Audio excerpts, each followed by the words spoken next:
Good evening, viewers. You're welcome to the maiden edition of the Just eBay show. Today, we're going to be interviewing the exit strategist. She is a certified retail banker and a corporate professional with over 12 years of working experience.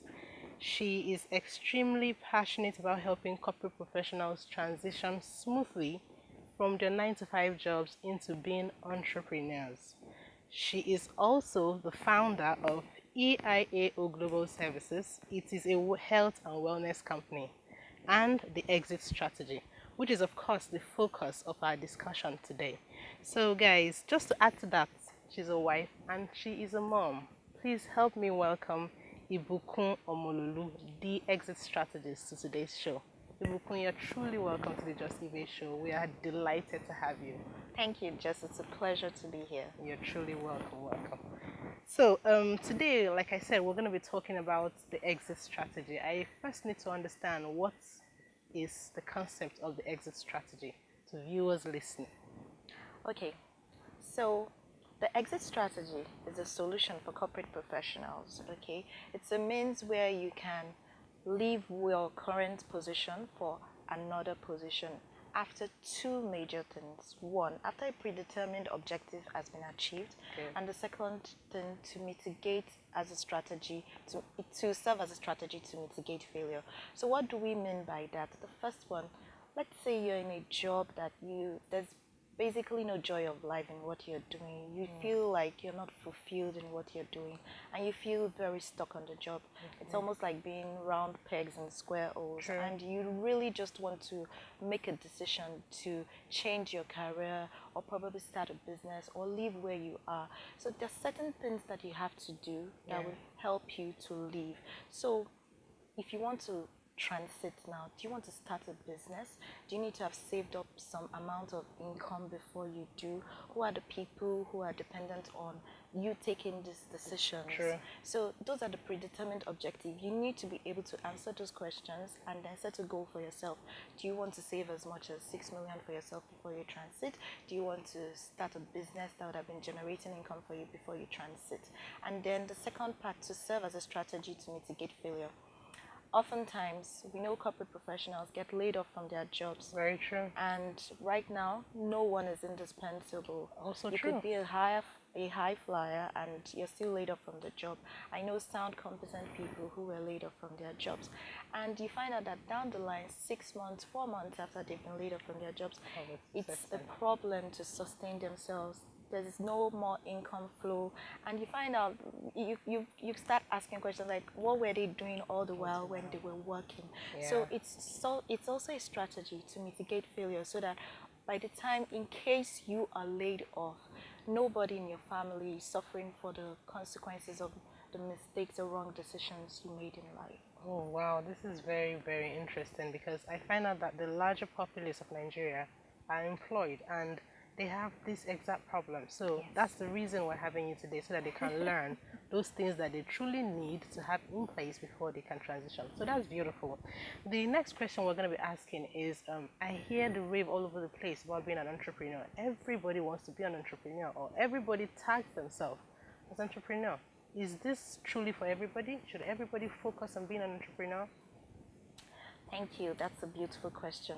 One of the interesting things about what I do is that when I meet people, there are some peculiar cases that are different. So every day we get bombarded with messages like, oh, leave your job and go into entrepreneurship.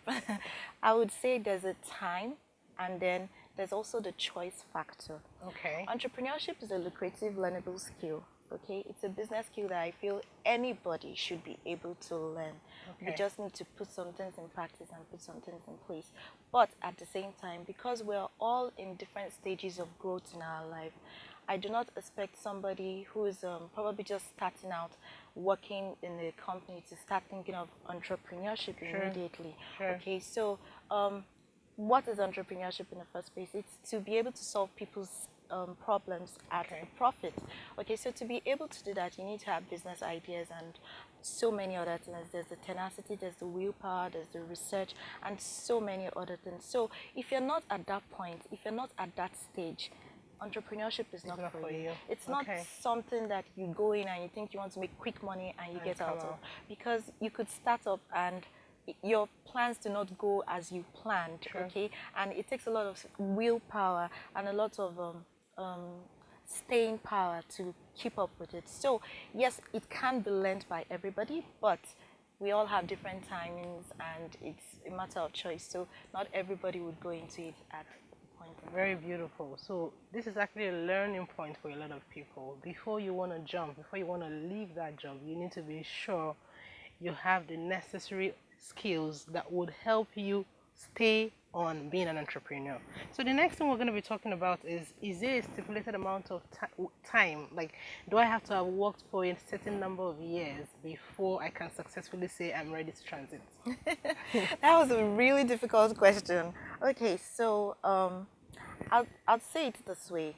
I know of people who have never worked a day in their life and are running successful businesses. Okay, True. so that's one cadre of people. And I know people who have been entrepreneurs and have transited.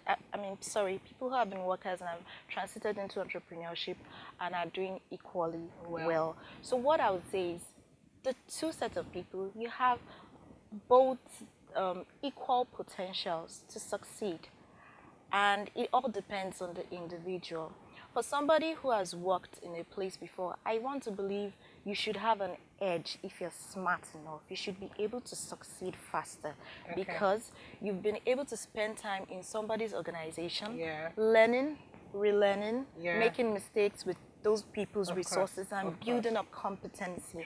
So you would have gotten some form of neural pathways on solving problems that when you transit into entrepreneurship, once you encounter those problems, it's something you've seen before and you just want to do it. So it almost gives you like an upper hand or an added advantage over those who don't have the knowledge or experience you've had in the past. Exactly. And for somebody who has never worked a day in his life and is succeeding, okay, so that person would make a lot of mistakes along the way and they would learn.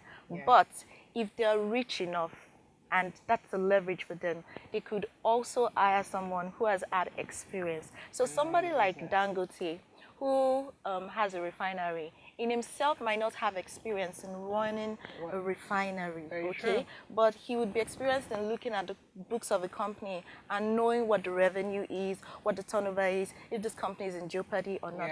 So for somebody like that, I don't expect him to be wondering, oh, how am I going to run the refinery? He's probably just going to buy experience. He's just going to get somebody out there that, okay, come and run this thing for me. So it works different ways. It's just whatever you can play with and leverage on. That's really beautiful. That's very beautiful. Thank you so much for that. There is also this question: should you have stashed up a certain amount of money before leaving? And if the answer to that question is yes, is there any particular figure to the amount you should have stashed up before you leave? The answer is yes. It's like traveling out of a country to another country without a form of guide or GPS. You don't know where you're going, so you need some form of guide or direction. So I advise you to have stashed up some amount of money before you transit. And what I usually advise people is to have saved as much as 6 months income. So what does that mean? If you're earning like 100,000 every month, if you're going to transit, I would expect you to have saved 600,000 somewhere, because with plans, we all know that anything can happen. You would have planned that, oh, I would have started my business here and it would have given me a turnover like this. What if it just doesn't happen that way? You know, so you need to be able to sustain yourself. Now, having said that, I realize it's also dependent on your lifestyle and how much you're accommodating, and it may not be that easy. Very true. So because I was going to say that after this question. Yeah, it might not be easy to stash it up may a not certain be amount that of money. easy. So your transit plan shouldn't start it's not a spur of the moment thing. What I tell people is that your transit plan should have started from the very first day you started work. So you should have stashed, you should have started stashing something somewhere so that it would have accumulated. And by the time you're stashing it, you're supposed to be making the right investment decision with it. Okay, so that money you're saving, is it giving you the best returns? Are you putting it in somewhere that is giving you the best returns? Could you make better business decisions that you can put it in somewhere that would give you more returns than just leaving it maybe in a savings account? So are you looking at treasury bills? Are you looking at stocks? Are you looking at assets that will give you more income back? So those are the things you need to think about in stashing up the cash. Very true. So I'm going to say this to our viewers. If you're just joining a company, you should start planning to save or stash up a certain amount of money.